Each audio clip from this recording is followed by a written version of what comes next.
สบายดีข้าพเจ้าสื่ออาจารย์คำแก้วอุ่นอนุนุชผู้ก่อตั้งและอำนวยการโรงเรียนแก้วปัญญาทางเป็นประธานสมาคมนักธุรกิจหนุ่มแขวงหัวพันหรือว่ามีสื่อย่อว่าสทน.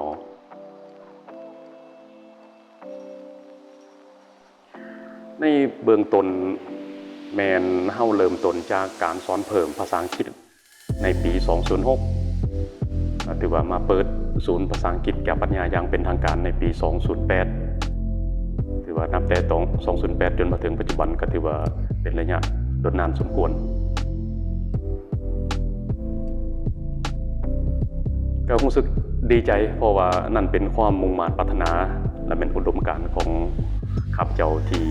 มีความตั้งใจที่อยากศิษย์สอนบรรดาลูกศิษย์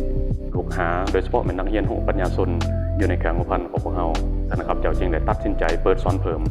ในปี 2006 เป็นต้นมาก็เป็นช่วงที่จดจำที่สุดแม่นข้าพเจ้าคิดว่าแม่นช่วงที่หลังคาหัวเพราะว่าเริ่มต้นเปิดสอนทำอิฐมีแต่2โต๊ะและหลังจากนั้นก็มีนักเรียนหลายน้องเริ่มมีความสนใจมาเรียนเพิ่มขึ้นมาเรื่อยๆแต่ว่าช่วงระยะฝนตกแม่นหลังคาของโรงเรียนเป็นหัวฉะนั้นพวกเราได้เอาซ่ามาโต้งนั่นก็เป็นสิ่งที่ข้าพเจ้าจดจำมาตลอดและอันที่2ก็เป็นเฮือนเป็นเฮือนแอลออนฉะนั้นหลายคนขึ้นแล้วมันเฮ็ดให้น้ำหนักของเฮือนมันบางครั้งก็บ่ค่อนข้างว่าสมบูรณ์แบบปานใดอันนั้นเป็นสิ่งที่ข้าพเจ้าจดจำที่สุดสำหรับว่าถามว่าเคยหยุดบ่อันนี้ข้าพเจ้าบ่เคยหยุดเพราะว่ามันเป็นความตั้งใจตอนที่ข้าพเจ้ายังน้อยก็คือเป็นนักเรียนหูอยู่ในโรงเรียนเริ่มต้นสามัญนั้นก็เคยได้ไปเรียนภาษาอังกฤษหลายบอนแต่ก็ยังบ่ทันเห็นบอนใดที่มันสามารถเฮ็ดให้ข้าพเจ้ากระตุ้นและอยากเรียนอยากเว้าภาษาอังกฤษฉะนั้นอันนี้เป็นอุดมการณ์ที่ข้าพเจ้าจึงตัดสินใจอยากเปิดสอนและเปิดโรงเรียนเป็นของตัวเองจนว่าได้มีโอกาสได้ไปทัศนศึกษาอยู่ในประเทศไทยในกลุ่มอาเซียนข้าพเจ้าจึงได้เห็นแนวความคิดของมหาลัยของไทยจึงได้เกิดไอเดียเพื่อมาปรับและประยุกต์ใส่อยู่ในบ้านของพวกเราเกือบตลอดระยะ16 ปีคำถามว่าเติบโตบ่ก็เติบโตเนาะเพราะว่าเริ่มจาก2โต๊ะ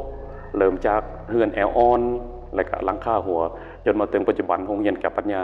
ก็ถือมีฮอด4หลัง4อาคารเรียนก็ถือเป็นสิ่งที่น่าภาคภูมิใจและมาฮอดปัจจุบันพวกเราก็สามารถเปิดโรงเรียนอนุบาลประถมมัธยมแก้วปัญญาควบคู่กับศูนย์ภาษาอังกฤษแก้วปัญญาอันนี้แสดงให้เห็นว่าการเติบโตของโรงเรียนแก้วปัญญามีขบวนวิวัฒน์และก็มีการเติบโตไปตามจังหวะของเศรษฐกิจและก็ความต้องการของสังคมเป็นคำศัพท์ที่ข้าพเจ้าเคยสอนนักเรียนมาตลอดหมายความว่าทุกมื้อนี้แม่นคนเฮากินอาหาร2ประเภทที่1แม่นกินเข้าทางปากประเภทที่2แม่นกินเข้าทางสมองหมายความว่าแน่นอนมนุษย์ของเฮามันต้องสอกหาอาหารที่ดีเพื่อสุขภาพเพื่อเฮ็ดให้สุขภาพของเฮามีสุขภาพแข็งแรงแต่ว่าจุดที่2นี่ก็คือกินเข้าทางสมองนี่แม่นการรับรู้เรียนสิ่งใหม่ๆทางด้านความคิดสร้างสรรค์ในการสอบรู้หาเรียนในหลายอย่างอันนี้มันเป็นสิ่งที่เฮ็ดให้เฮาเติบโตขึ้นฉะนั้นสมองของเฮาเฮ็ดใดก็ตามพยายามเฮ็ดให้มันเริ่มเคลื่อนที่แล้วก็เฮ็ดเวียกได้คิดตลอดเวลาเพื่อจะเฮ็ดให้ร่างกายของเฮาสมบูรณ์แบบทางด้านอาหารที่กินลงไปและอาหารที่เสริมเข้าทางสมองเป็นคำถามที่ดีหลายสำหรับคำถามตัวนี้เพราะว่าอันที่1ในแผนการใหญ่ของโรงเรียนแก้วปัญญานี่อันที่1แม่นพวกเฮาจะขยายโรงเรียนจะให้เปิดฮอดม.7 ในปี2023-24นี้และเป้าหมายอีกอันนึงก็คือพวกเฮาจะเปิดวิทยาลัยในปี2030ในอนาคตอันนี้เป็นความหวังที่ยิ่งใหญ่ที่ข้าพเจ้าได้ตั้งความหวังเอาไว้และอันที่2มานี้แม่นข้าพเจ้าวางแผนเพื่อจะไปบรรยายอยู่แต่ละสถาบันโรงเรียนและบรรดาบอนอื่นๆที่เห็นว่ามีความจำเป็นเพื่อเป็นการกระตุ้นและเป็นการบรรยายให้ทิศทางในการเสริมชีวิตที่มีเป้าหมายและมีพลังบวกให้แก่น้องๆนักเรียนของปัญญาชนสาวนม เพื่อเฮ็ดใดให้ห่างไกลจากยาเสพติดและเข้าใจเป้าหมายชีวิตของตัวเองเพื่อให้เกิดพลังบวกในการประกอบอาชีพที่ถูกกฎหมายในอนาคตอันนี้เป็น2ความมุ่งมั่นปรารถนาที่ข้าพเจ้าอยากเฮ็ดที่สุดแต่ตัวกิจกรรมปิ้นอองก็เป็นการปลูกฝังเรื่องจิตสำนึกให้บรรดานักเรียนของปัญญาชนให้เอาใจใส่ทางด้านการเรียนเพราะว่าปัจจุบันนี้การเรียนรู้มันเป็นสิ่งที่บ่จบจักเทื่อเราต้องได้พัฒนาตัวเองขึ้นเรื่อยๆฉะนั้นครับเจ้ามั่นใจว่านักเรียนของปัญญาชนที่เรียนอยู่ในแกงพันนี่มีหลายคนที่มีความรู้ความสามารถฉะนั้นพวกเราจะพยายามสอบหาเวทีเพื่อเปิดโอกาสให้น้องๆได้มาแสดงความรู้ความสามารถเพื่อจะเป็นความหวังและก็เป็นกระดูกสันหลังให้แก่ประวัติศาสตร์บ้านเมืองของพวกเราในอนาคตในทัศนะของข้าพเจ้าส่วนตัวคำว่าแนะนำให้คนอื่นเฮ็ดแนวนี้หรือบ่อันนี้มันเป็นทางเลือกของแต่ละคนเพราะว่าคือดังที่บรรดาฐานรับรู้ล่ะการกินอาหารแต่ละคนมันก็ต่างกันผู้ใดก็มักบางคนก็มักหวานบางคนก็มักเค็มบางคนก็มักรสชาติจืดอันนั้นมันขึ้นกับแต่ละคนฉะนั้นแน่นอนการที่จะดำเนินกิจการใดหนึ่งมันก็ขึ้นกับว่าผู้ที่จะเฮ็ดนั่นมันมีความมักฮักแนวใดและก็มีความเสื่อแนวใดต่อกับกิจกรรมดังกล่าวแต่ว่าถ้าหากว่ามีคนหรือว่าคนที่อยากเฮ็ดคือแนวข้าพเจ้าก็พร้อมแล้วที่จะให้ความรู้เพื่อเป็นการยกระดับให้เขาเจ้าได้มีประสบการณ์ในการนำเสนอชีวิตและก็สร้างชีวิตครอบครัวให้มีฐานะดีขึ้นในอนาคต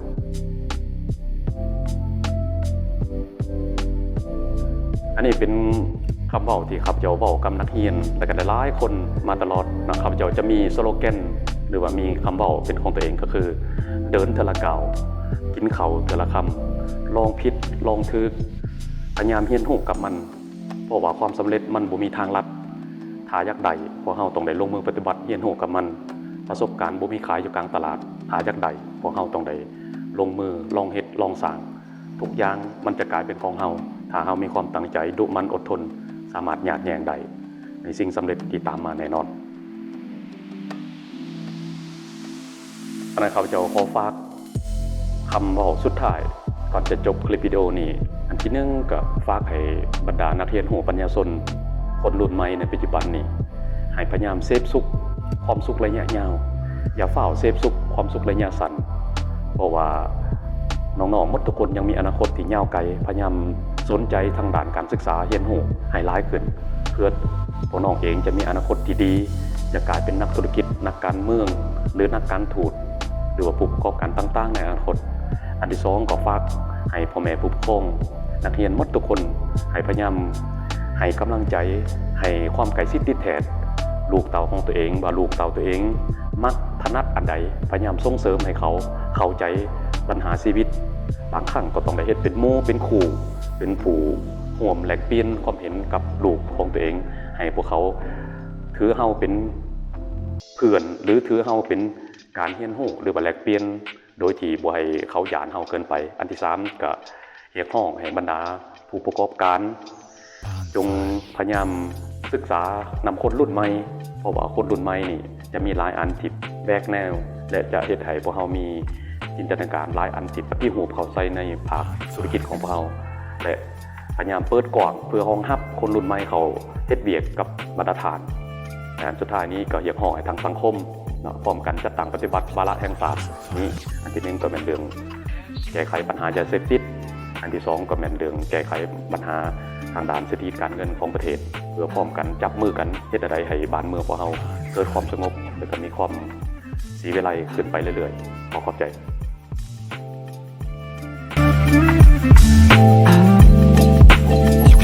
Each one